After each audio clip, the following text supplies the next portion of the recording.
First of all, I would like to thank the organizers for inviting me to this conference dedicated to the birthday of Alexander Sergeyevich, so happy birthday. Right, so my title is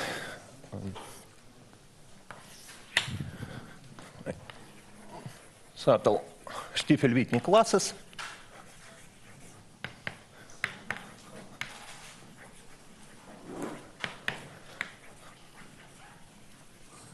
And the J-invariant of quadrics.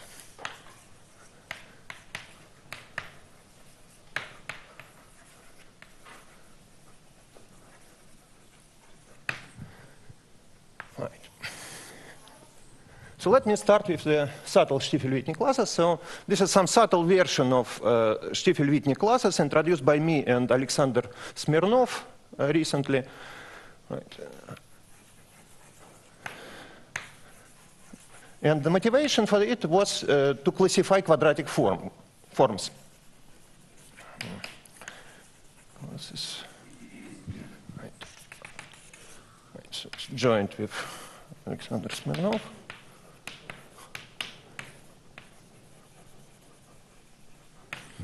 Right. So we would like to classify quadratic forms. Quadratic forms. Or more generally classify G-torsors for some linear algebraic group.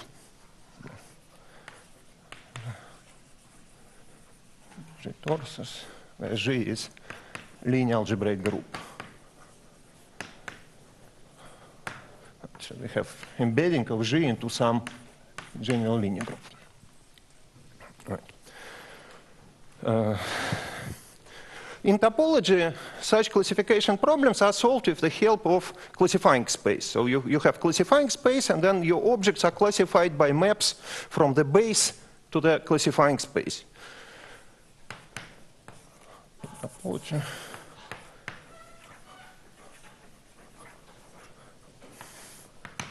Right. So you have that principle.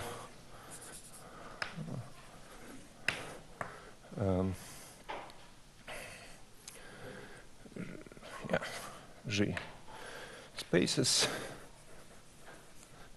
in one-to-one correspondence with Homs in the homotopic category from over U, or some base U, from U to the classifying space.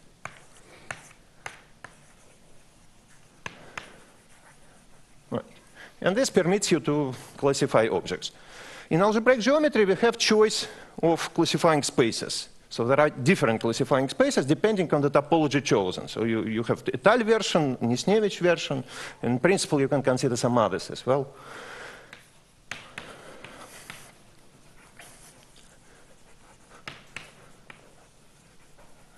Geometry. So we have choice of a classifying space.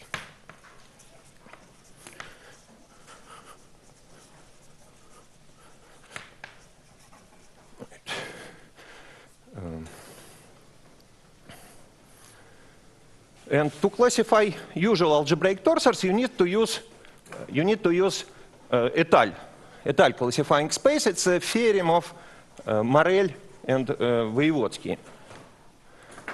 Right. So we have a respective result.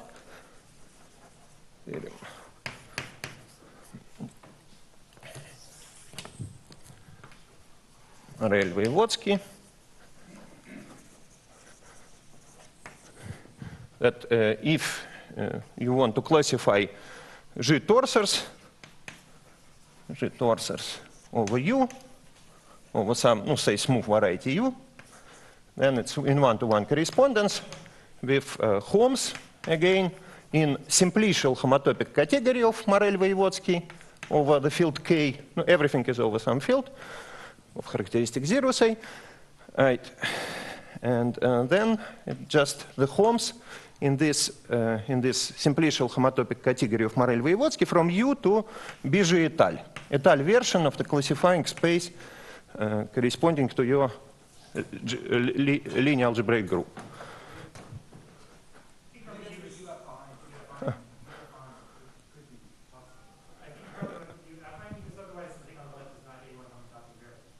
No, it's not A1. It's S. Yeah, it's true for any. It's not A1. It's not A1 homotopic category. It's an intermediate category. Yeah. No, I think this is true. Yeah. Right. So it's simplicial homotopic category of Morel-Voevodsky. Right, so let me abbreviate the names. It's characteristic 0. Yeah, so. Right, and no, Bigé et al. So to give you an idea what Bigé et al. Is, the closest thing to it is Bigé geometric. And Bigé geometric is the standard classifying space which people, when people don't specify what classifying space is, they certainly consider Bigé geometric. Right, and this Bigé geometric is this classifying space which was considered since the original work of Burt-Tatara and then of Alexander Merkuriev. So it's a standard space which you consider and which is associated to such words as versal torsor, for example. So if you are dealing with versal torsor, you are dealing with this base, Bigé geometric. So what you do, you take this embedding, right?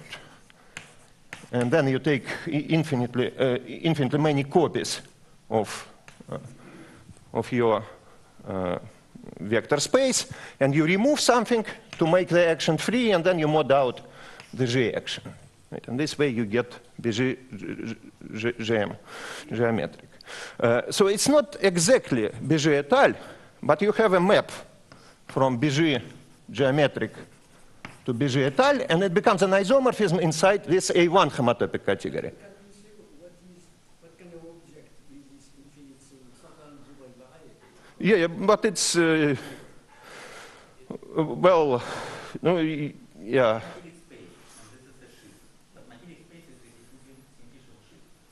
You can consider it as an infinite dimensional variety, for example. That's exactly what I was asking. What do you call infinite?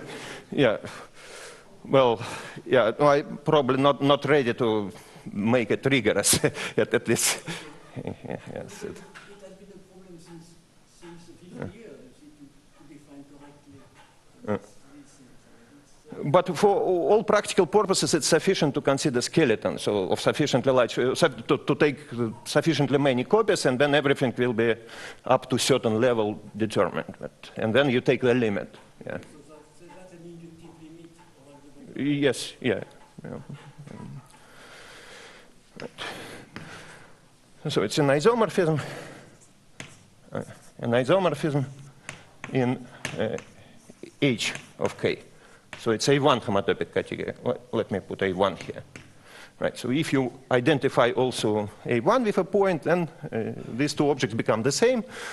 Right. Okay. Right. Well, then for quadratic forms, so we have our group will be O of n for some n, quadratic forms of dimension n. Then we have some, so after you have this identification, so if you have a torsor, you have a map from the base to the classifying space. In particular, if you have quadratic form, you can associate a torsor to it, which is the variety of isomorphism classes from Q to Q split. Right, and then, so this is what I call XQ, the respective torsor, and this torsor gives you a map in this simplicial homotopic category. So you get a map from a point to B O N et al. XQ, and then what you can do, you can restrict no, you can apply homology functors now to this map. So you can take some nice classes over this space and then restrict them to the point. You will get homology classes which are characteristic classes of your quadratic form. And such classes on this classifying space were constructed by Eno, Kahn, and Vivek. No, they did it for Etal homology, but due to Belinson-Lichtenbaum conjecture, we actually get motivic homology classes. So we have classes. Yeah. Yeah. No, I think it's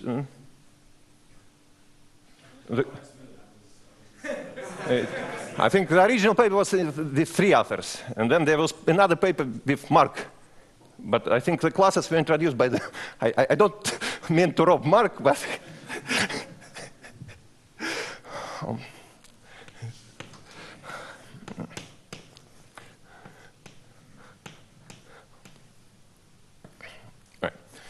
BON et al. With Zimot 2 coefficients, and such that if you restrict them along this map, you will get classical Delzant, Milnor, Stiefel-Whitney classes.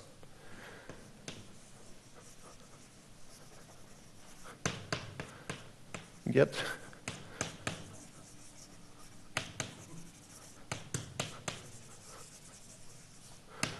Milnor.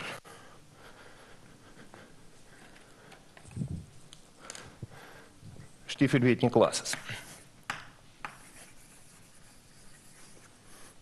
Omega I, Q, which is, you can consider it as an element of Milnor's K theory, I of Milnor's K theory of K model 2. Right. Well, the problem with these classes, though, is that they don't see much. They don't see almost anything. Well, no, they see basically a Wittring modular I cube, but they don't see anything inside I cube. What does nice mean? Well, nothing particular. Right.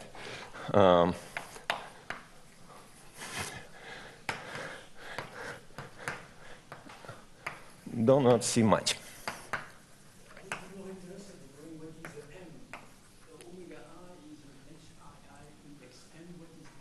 Motivic homology of Voevodsky. Motivic homology. Yeah.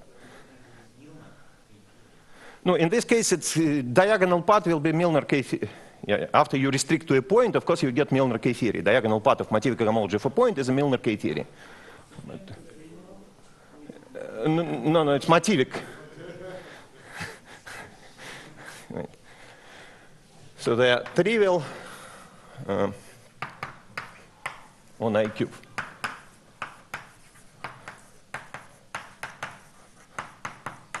Right, and inside I cube, you have infinite depth. You have I to the 4, etc. So it's infinitely deep, and you can't see beyond the second level. Right, so no, you need to do something better. So what is our approach? Our approach is to use Nisnevich topology instead. Okay.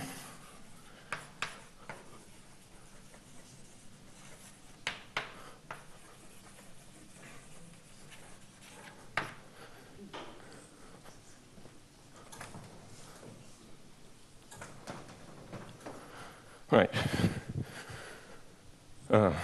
So what we do, we consider homotopic fiber in HS of the natural projection from Bежи-Nisnevich to Bежи et al. Bежи et al. And then you have point corresponding to our torsor. Right. No, it works for arbitrary groups, so it's some general approach. And then what you will get here is the Czech simplicial scheme. Czech simplicial scheme corresponding to the torsor. Right. No, so let me recall so what these objects are. Now, first of all, what is BG? BG is just the usual classifying space, the simplicial classifying space, right? So it's represented by a smooth simplicial scheme. It's Nisnevich classifying space, so it's represented by EG modulo G. Right? So in other words, you have this contractible object, G times G, G times G times G, with natural maps, and then you mod out diagonal G action. And what you will get is still smooth simplicial scheme, which looks like point, then the next flow will be G, then next flow G times G, and there are some natural maps. Right, so this is what BG is. And BG et al., the proper definition of BG et al. Is just the following. So you have two categories. You have simplicial et al. Category of OK, and you have usual Nisnevich simplicial category I was considering before. And there are pair of maps, adjoint functors between them, which is pi star and r pi O star. And what you do, you take BG, which is an object here, and you apply this composition. And you get BG et al. So BG et al. is just this.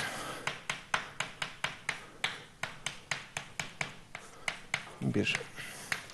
Right. In particular, because of this adjointness, you have natural map. And you can consider it as a fibration. So you have some sort of fibration, and then you take a fiber over a certain point. Fiber in an appropriate sense. But this map itself, and it's the only thing we are using from, after all, can be produced by hands. You don't need any homotopy fibers or whatever. So this map from high X to BG is absolutely natural map. It's the following map. You can see that high X is nothing else but EX, no, this contractible space EX, sorry, EG, EG times X, which you mod out by the G action. So at the first glance, it looks like if you mod out X by G, you should get a point. But because X is a torsor, it doesn't have points, the proper way to do is first to multiply it by a contractible object and then take this appropriate homotopic quotient, and then you will get high X. And the fact that you will get high X is completely clear from torsor condition, right? Torsor condition tells you that G times X is the same as X times X, no, with appropriate identification, right? So if you look what is EG times X, right? So typical at the level n, you will have something like G times G times G times G times X, right? But then you can take, identify G times X with X times X, and after all, it's the same as one copy of G times X times X times X. And if you see how new action of G will look like, it will be just action on the left. And then you mod it out, and you get, of course, high X. High X is a Czech simplicial scheme corresponding to variety X. So it's this X and two copies of X square, X cube, with natural maps. Right? Degeneration and faces maps given by partial diagonals, partial projections. And it's a contractible object. So in particular, it's a subobject of a point. It's a subobject of a point in homotopic category. Huh? Yeah, it is contractible only if X has a point. Otherwise, it is a subobject of a point. So in algebraic geometry, it's more tricky than in topology. So in topology, a point is a simple object. In algebraic geometry, it can have some subobject, non-trivial subobjects. And this is typical non-trivial subobject of it. All right.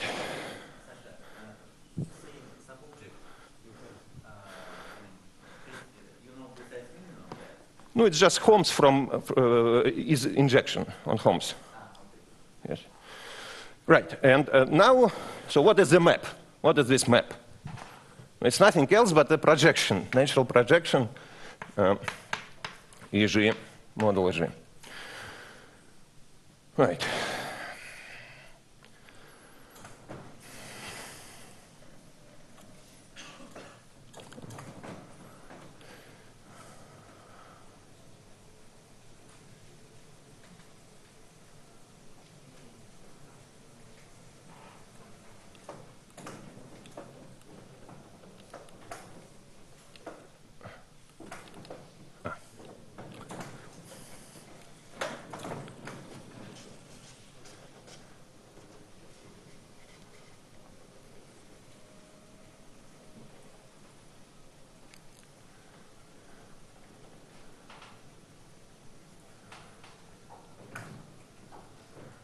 Right.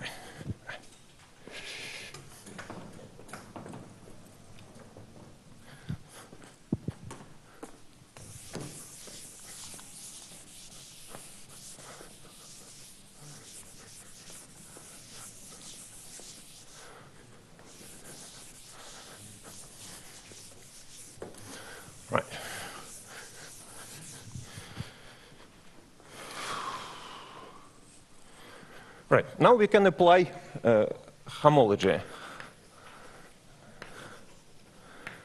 Apply homology functors. Ну или cohomology functors.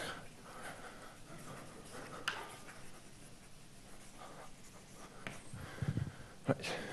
So you have some homology theory A, and then you get a map from A star of B, G, Nisnevich into A star of high X. Right. High X, simplicial scheme corresponding to the torsor X. And the point is that this way you can get much more informative invariance than using the original map X. Right, so it's the map alpha X. I didn't denote it, but the upper map is alpha X. Right. So you get much more informative invariance.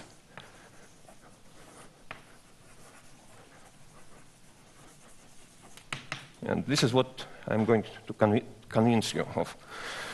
Yeah.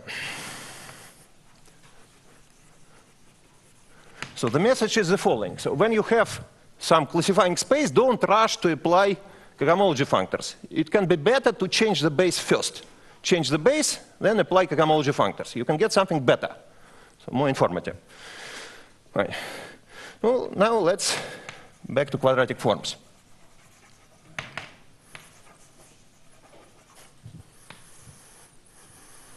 Right. So you have quadratic form Q, n-dimensional. Quadratic form. So you can assign to it the respective torsor, which is the variety of isomorphisms from Q to Q split version of it. Right. And then our cohomology theory will be just motivic cohomology with Z-mod 2 coefficients.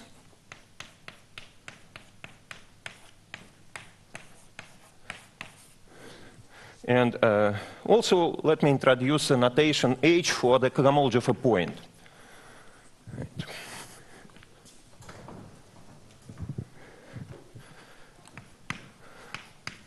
Motivic cohomology of a point. Oh, spectrum, okay.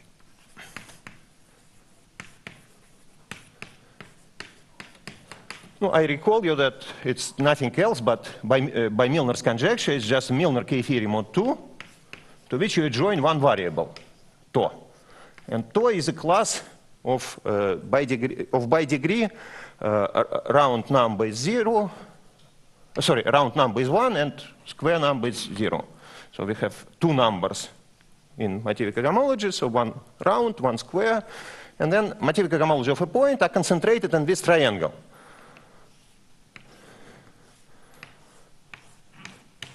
Right. So on the diagonal you have Milnor's K-theory, mod 2 in this case. And then you have element tau which lives here. And it's a polynomial generator of this motivic cohomology. So it's approximately Milnor's K-theory with additional parameter tau. Right. And then, so the main theorem is that we can compute motivic cohomology of B-O-N Nisnevich. So there are canonical classes. No, canonical means that there is explicit condition which defines them.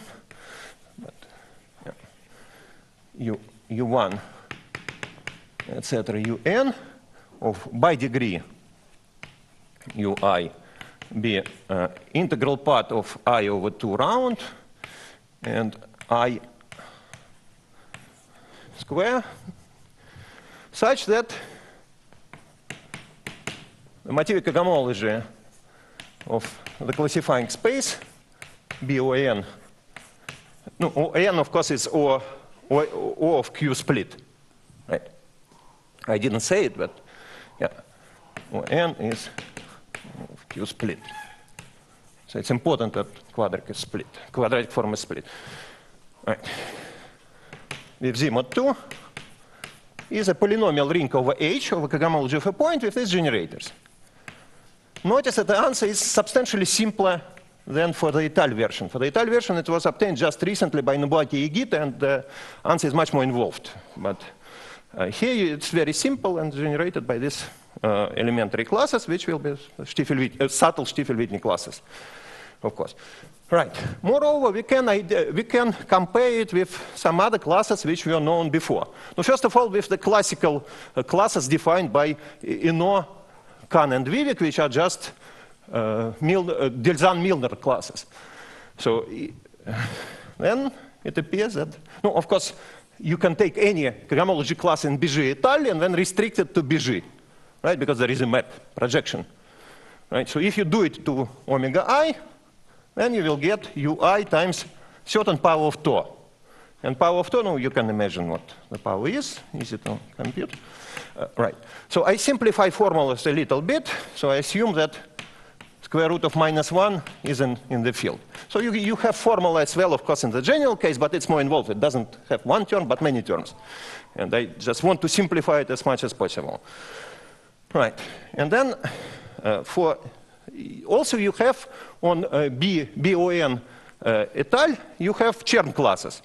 Chern classes of an underlying vector space, right? So if you have some torsor, which is a quadratic form over the base, then aside from quadratic form itself, you have underlying vector bundle, and these are Chern classes of this vector bundle.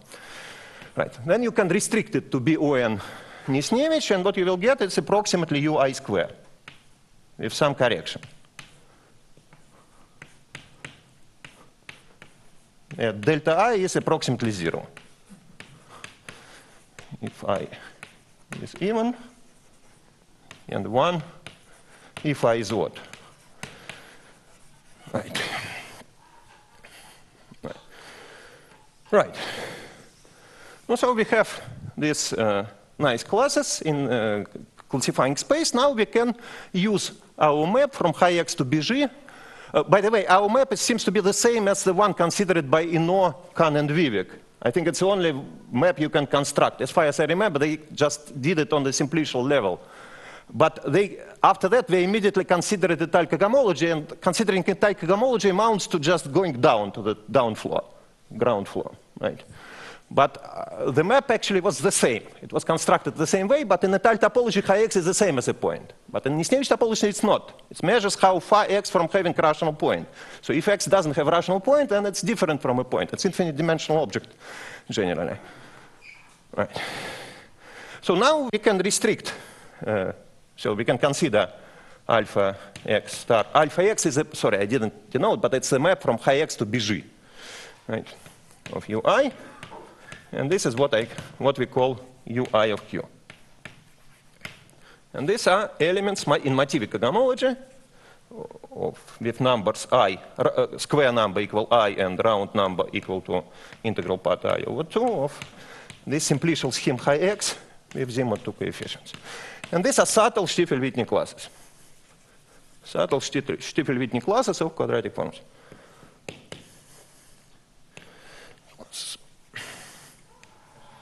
Yeah. Are there some restrictions on the characteristic of the It's 0. 0, yes.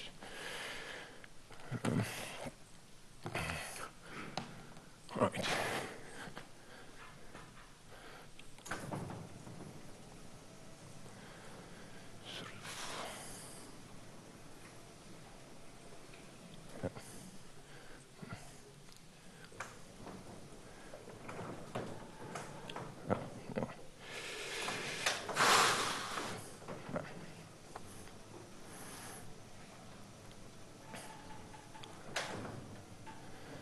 Right.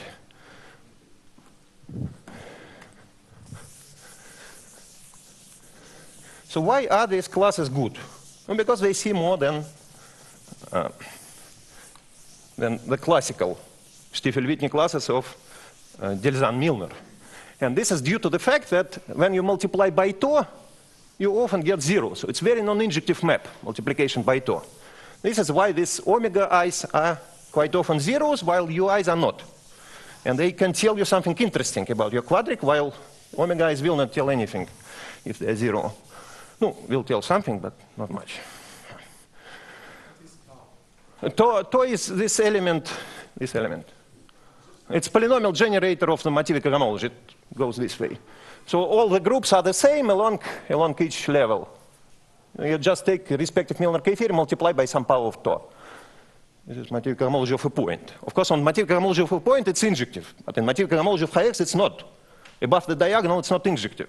It often kills the element. Right. So the most probably nice part is that these classes see powers of the fundamental ideals for all n. Not just I2, but I3, but for all n.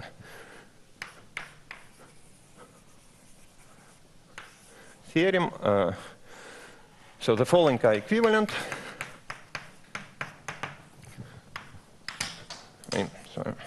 So first Q belongs to I to the n. Second, UI, Q are 0 up to certain level.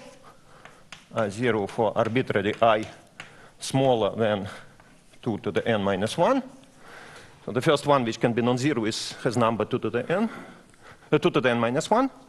And no, you can also put the third condition that you need to check only special values.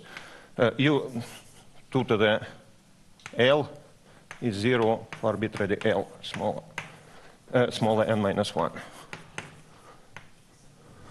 Right, so and there are various other variants. So in particular, these classes distinguish triviality of a torsor.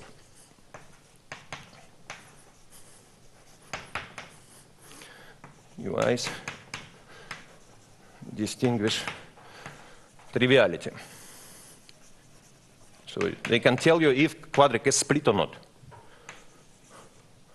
of Q. Right. Huh? Yes, it's a rank of the form. No, it's not the same, of course. No, sorry. No, you want to? Yeah, I'm sorry. Yeah, it's confusing. I know. Yeah. Art. Yeah, of course. Yeah. Right. So it's one result. Another result is that they see Arason invariant. So let me just put it without much details. Without the question, about 2 and 3, is it true that the U's can be written as polynomials and the U is index a power of 2? No. In general, they can't. They should be more for generic torsor. Odd Stiefel-Whitney classes should be algebraically independent. I expect them to be algebraically independent. So they can't. They just and it's.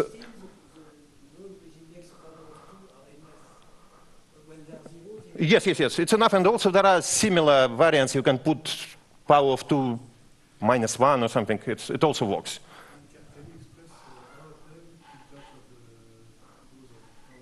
No. In general, odd ones are algebraically independent. I expect them to be. No, but I am saying that for generic torsor, they should be algebraically independent. There shouldn't be dependence among them. No, but that doesn't matter because you could have Stiefel powers. You're using Stiefel. Yeah. Of course, there is Stiefel action on it.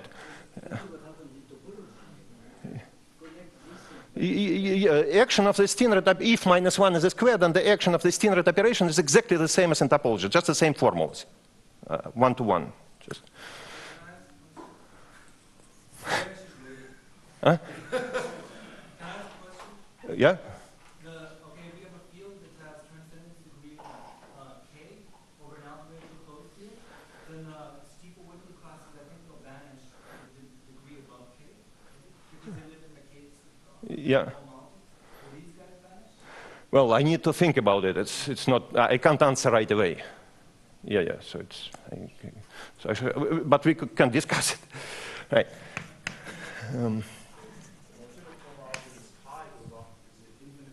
Yeah, yeah, it's infinitely big and it grows. You can also study how fast it grows, so there are various invariants of this. Right, but it's an infinite dimensional object. Right. So the second result is that they see Arason invariant and all high invariants. So I will not make it more precise because I don't have time, but yeah, it can be made more precise. See Arason and all high invariants.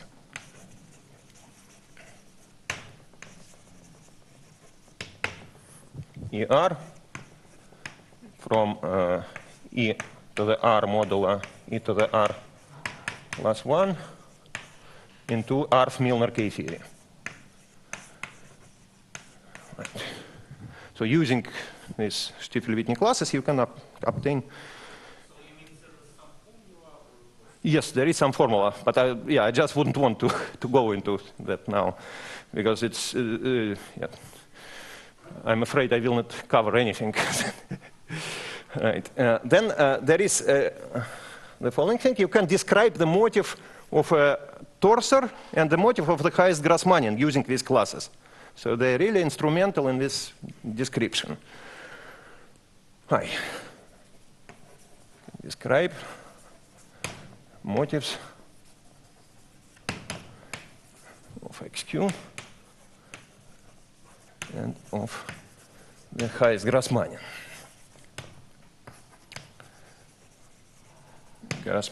Namely, the motive of XQ.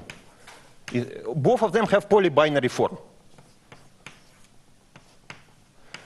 So n, as usually, is the dimension of a quadratic form. So these objects have polybinary form. So it's just tensor product of binary objects. Objects which become sum of two Tate motives of algebraic closure. So of algebraic closure, this high x becomes a point and extension splits, and then you get just Tate motives. And then you need to shift it appropriately. Right. And the same about highest Grassmannian. No, D is half the dimension. So here you D minus 1 or something. Right. So here you use only odd classes. So to get a Grassmannian, you need to use odd classes only.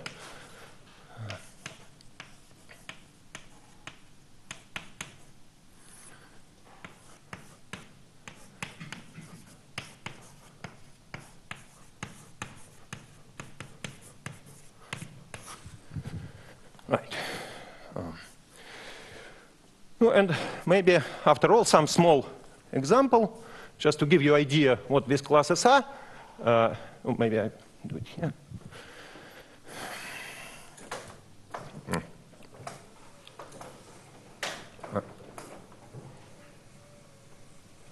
It's a pity that you can't move two simultaneously. Yeah.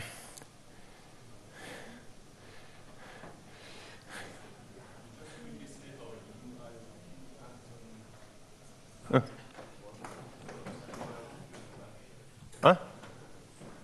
No. It's wrong? Wrong.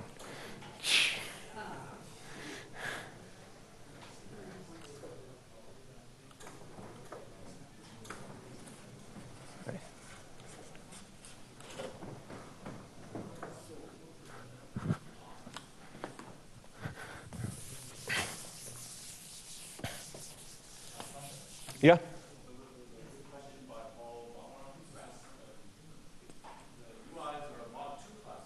Yeah. Everything more motive if these mod two coefficients. I didn't tell. Sorry. Sorry. Also for one, like suppose you are over the algebraic closure, right? You just get Tate motive plus Tate motive. Yeah. About something. Yeah. But then the number of Which is the case? Sorry. No. XQ is arbitrary form. The only thing which I didn't say that Q is even dimensional, because otherwise you need to make some more corrections. Yeah, right. So it's good for reminding me. Yeah, it will be. For the Grassmannian, it's a power of 2, and the same for the torsor.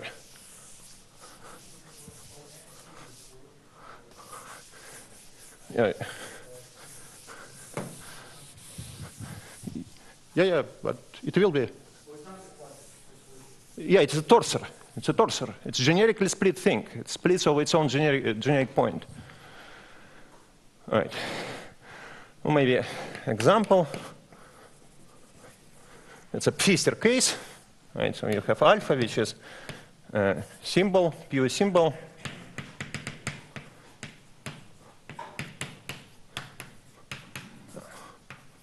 R. Mod 2, right? Then you have the respective Pfister quadric, and then high xq will be just, which I denote, yeah, high xq depends on alpha only, of course. Depends on alpha only, so I will denote it just high alpha. And then you probably heard about Rost motive, right? So there is Rost motive.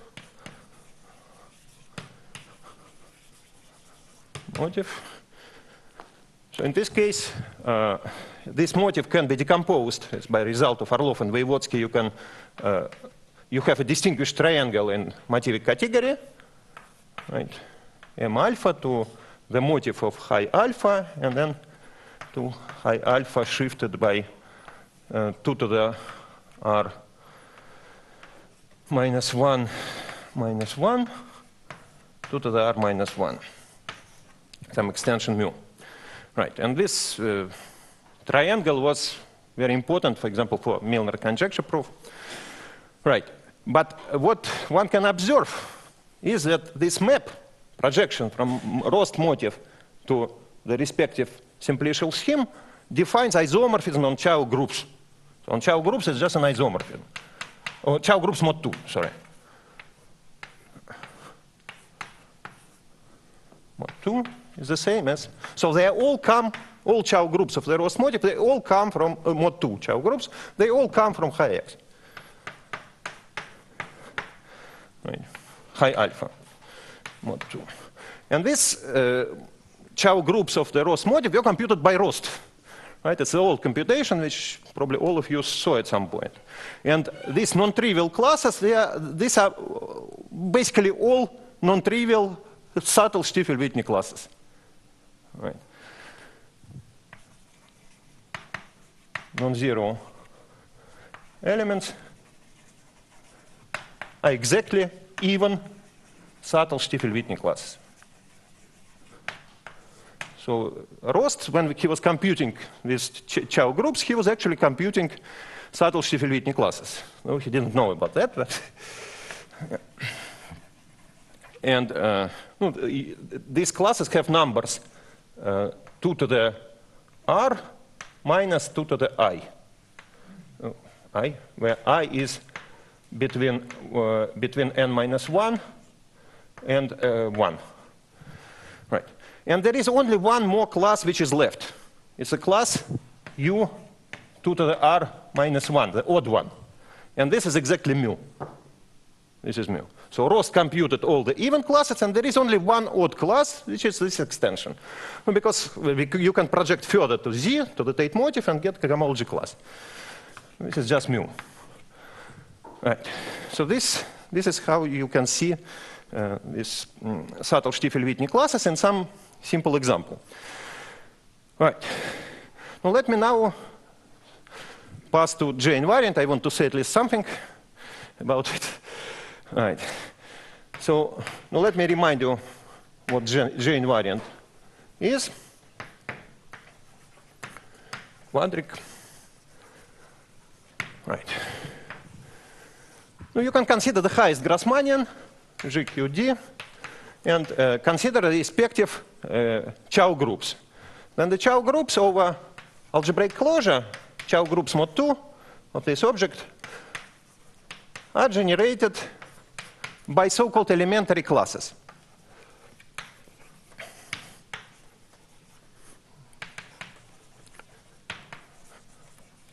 Classes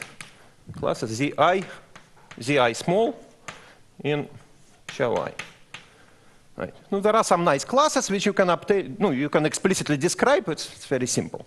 Right. And then there was some old theorem of mine from 2001, I think originally proven. No, it's old result. That if you want to study rational classes, classes which are defined. Sorry, it's all algebraic closure, of course. Okay, but so these classes are defined in general only over algebraic closure. Yeah. Yes. So later, there were two versions. No, it's basically the same thing, but expressed in two different ways. One of them was generalized to all groups by Petrov, Semenov, Zainulin. But originally, it was defined in this way. Huh? Yes, in particular, it carries the same information, but you can write it in two different forms. And for quadratic forms, it's more natural to use this form, and its original form. Right. So, right. So rational classes. No, yeah. So let me better say this: that the image from the Chow ring of this Grassmannian mod 2 to its algebraic closure is always generated by elementary classes. So to compute rational image, which classes are rational, it's sufficient to know which elementary classes are rational. And this is why you can introduce J-invariant, right? J-invariant just measures which elementary classes are rational. Right.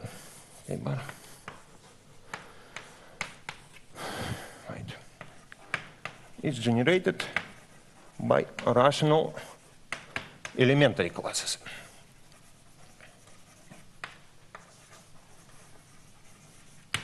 And then you can introduce J of Q, the set of those J's for which Zj is rational. J such that, no, I will not put the boundaries, but it's from 0 to d minus 1 or something, such that Zj is rational. So you sort of can take logarithm out of this problem. Instead of studying very large ring, you just study the logarithm of it. All right.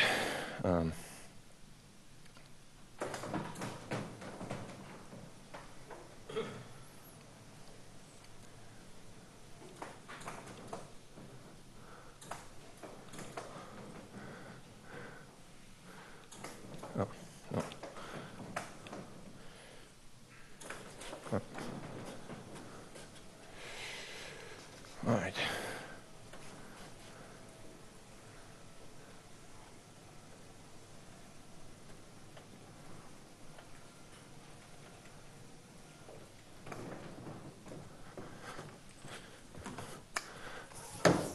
Well, now let's have a closer look at subtle Stiefel-Whitney classes to see what sort of conditions we have on them.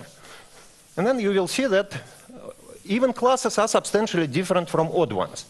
So they behave completely differently.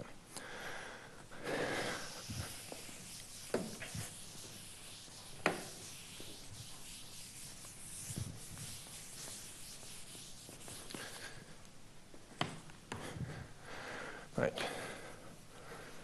Close look at UIs. Right. No, so we have this commutative diagram. XQ mapped to BON, Nisnevich, then projected to BON et al. And then here you have a point. So this is our map alpha XQ, and this is map determined by the torsor of XQ. Right. The motivic homology of BON et al. Were computed by Yegita. Right, so first of all, let me introduce the invariant, right? So let me start with the kernel invariant. So invariant, we should describe almost everything. Right, the kernel invariant is just a kernel of this map, alpha x. So it depends on the cohomology theory, but we use IHM. Of course, you can apply it to any G and to any cohomology theory, but by definition, this kernel. Right. Now we would like to figure out how large this kernel is. And in particular, we can have a look at this diagram, can observe that all elements which are coming from there, in particular, pass through the point. And cohomology of a point live only below the diagonal. Right? Cohomology of a point live below the diagonal. No.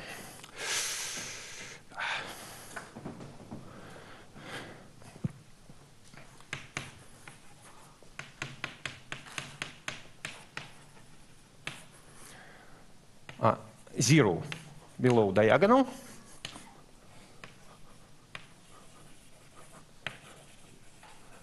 And that means that above diagonal part of the cohomology of the étale classifying space will disappear. Will disappear in our X. The above diagonal part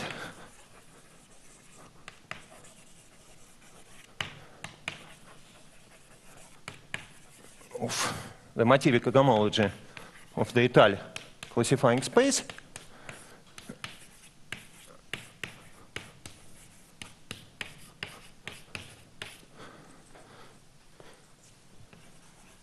will belong to the kernel. Sorry.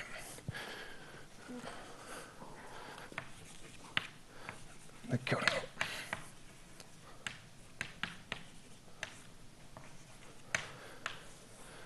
Right, and now this motivic cohomology we computed by Egita,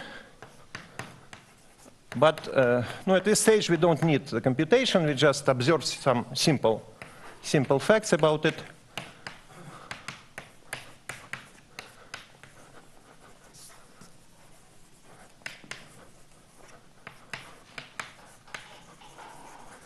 Egita. Right. Namely, we observe that there are elements Ci and omega I. Ci's are there.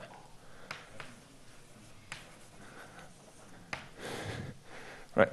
And these Chern classes can be compared to our subtle Stiefel-Whitney classes. In particular, we know that C2I is nothing else but U2I square, while C2I plus 1 is approximately U2I plus 1 square, but you need to multiply by Tor. And this makes a crucial difference between, because by these considerations, we know that C2I is 0 in X, and C2I plus 1 is 0, of course, which implies that even subtle Stiefel-Whitney classes are always external variables. They always have nilpotence of degree 2. Right. Even subtle Stiefel-Whitney classes are external elements.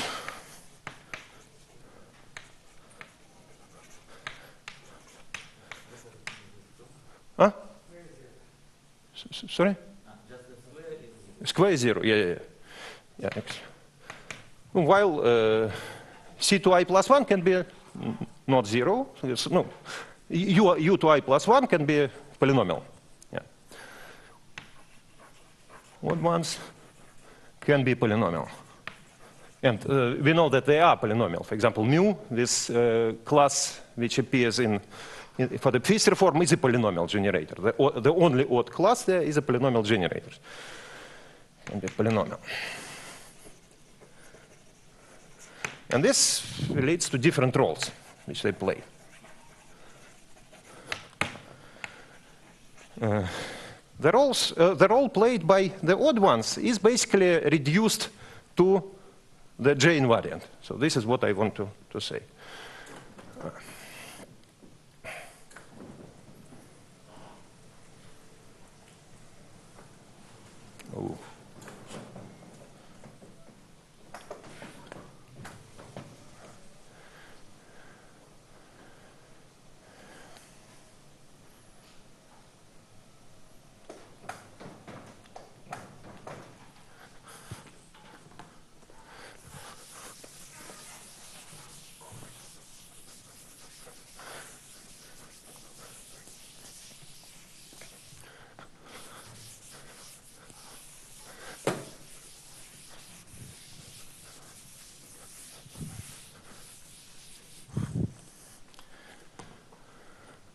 Right. So let's consider the discrete version. Discrete version of all this stuff. So first of all, we will be interested only in the image, right? So we will, so we mod out everything which goes to 0. And then we mod out also elements which are infinitesimal. So elements of Milnor K-theory of high degrees. Right. So we want to leave out of homology of a point, we want to leave only Z mod 2. Right. So let me introduce a ring R of Q. It's just the image of this map alpha x. No, the map from motivic homology of BOM to high x, right? This map. And we mod out motivic homology of a point, everything above, aside from Z mod 2. Right. Then you will get something which has only Stiefel-Whitney classes in it, right? So it's some quotient of polynomial ring in U1, U2, etc. Right. Now, in particular, you can say that if you consider reduced part of this ring, R of Q reduced, it just belongs to the spectrum of Z mod 2 of U1, U3, etc., oddly odd classes. Right. So it lives in this affine space. And this discrete object seems to be mostly determined by the J-invariant. So it contains approximately the same information as a J-invariant. Question. No, I'm not ready to make a conjecture, but I would call it a question. Is it true? Well, I believe that the answer is yes. Is it true that spec R of Q red is defined by the equations? Right. So you just need to take U to J plus 1 odd classes such that J belongs to the J-invariant. So each element of the J-invariant should give you the relation, and this should be the only relations. So it should have special form. In particular, it's always should be a linear subspace. Right. Maybe can I have 1 minute? Just. Okay. Right. The Stiefel-Whitney classes behave nicely with respect to specializations, and so they will be. You have inclusion when one point is specializing in another one. So UIs behave nicely.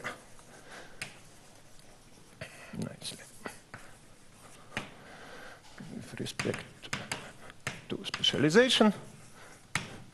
So hence, this kernel will be the smallest.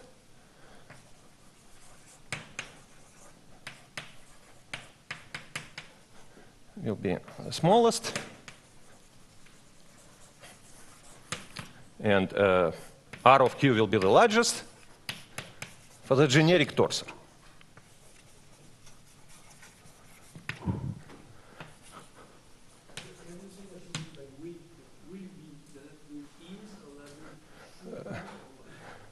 No, is. Yeah, is. Yeah. No, of course, since it happens over different fields, you need to make precise what you mean, right? Because you have specialization on the level of Milnor's K-theory, and then modulo this specialization, it's is, yes, yeah. For the generic torsor,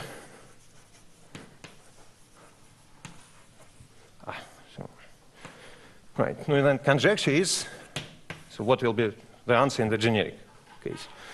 R of Q generic is Z mod 2, to which you join U1, etc., UN, and then you mod out the following relations. First, you mod out U to I square for all I, And then you mod out un if n is the last one, if n is even. So you have such a description. Right, and proposition is that at least the nilpotent part is as described. Proposition.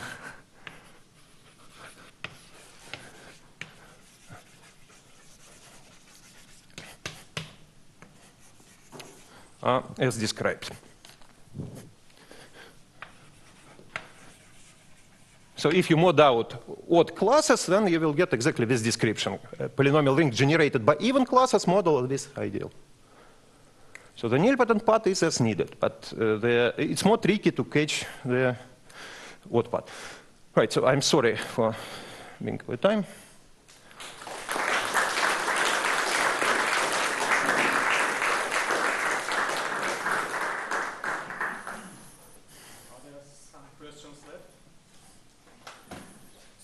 Yeah? Am I correct in understanding that you can actually distinguish between two quadratic forms by using No. So I should point out. What we can do, we can distinguish triviality of the torsor. We can say if the form is split or not. But we can't, using these subtle Stiefel-Whitney classes, we can't distinguish between the torsor, although we have Cartan's formula. But the reason why, despite having Cartan's formula, we can't distinguish is that our classes take values not in the same place, not in the Milnor's K-theory like usual classes, but they take values each time in a different place, right? And Cartan formula, for example, if you take sum of two forms, P and Q, right? P and Q, then it tells you something. So if you apply subtle Stiefel-Whitney classes to the form P, you will get something in motivic homology of high XP, right? And Stiefel-Whitney classes for Q will live there, high XQ. So of course then the Cartan formula will take values in the product of these things, right? It will take values in motivic homology of high XP times XQ, right? In this simplicial scheme. And of course, if both P and Q are split, then the form R is split as well, right? So you have natural map, high X R. One of them split, and Q is split, the high X Q are a point. Yeah. High X Q cross high X Q, which is not. No, that means that both of them have points. So both P and Q are split. But this condition, of course, is different from the fact that R is split.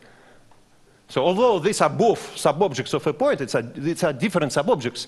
And this map is not injective. So if this map would be always injective on cohomology, our classes, of course, would distinguish torsors among themselves.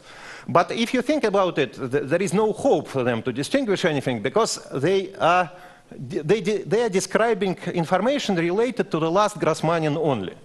So if you have some quadric Q, right? Then you have Grassmannians. You have quadric Q, which is just Grassmannian Q, say 1, yeah, depending how you denote it, Q2, etc., up to G, Q, D. Right. And so, respectively, you have a map on the level of these simplicial schemes, right? Now let me denote G1, then it's mapped high G2, high GD. And recall that these guys are all sub-objects of a point. So in the end, it maps to a point, right? These are sub-objects of a point. But these are smaller and smaller sub-objects, sort of, right? Sorry, yeah. No, the other way. Yeah, I'm sorry, completely sorry. Yeah, yes. I was also confused. Yeah, it goes this way. So it's the largest, smaller. The last Grassmannian is the smallest one. And respectively, if you consider the set of all varieties, imagine that each variety represents a point on this board, right? Just one point. Then you can, each sub-object of a point can be considered as characteristic sheaf of certain subset of this board, right? Then you have high G1 it will be this subset, sort of, everything inside. Then high G2 will be inside it. You have such concentric subsets, right? And so the whole thing, the quadric, is concentrated, it's supported completely on this high Q. There is nothing outside, so it's 0 outside. And what we are studying now is what's happening in the middle. This last bit corresponding to the Grassmannian, highest Grassmannian.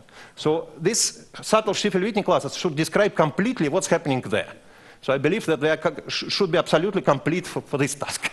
But you need extra classes, additional sort of layers, in order to describe what's happening on other rings as well. And then you need to combine this information together somehow to classify quadratic forms. This would be the strategy. But this is a picture. So. Okay, let's send this.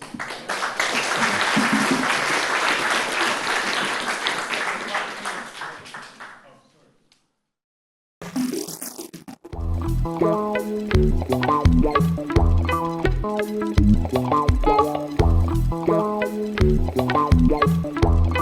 sorry.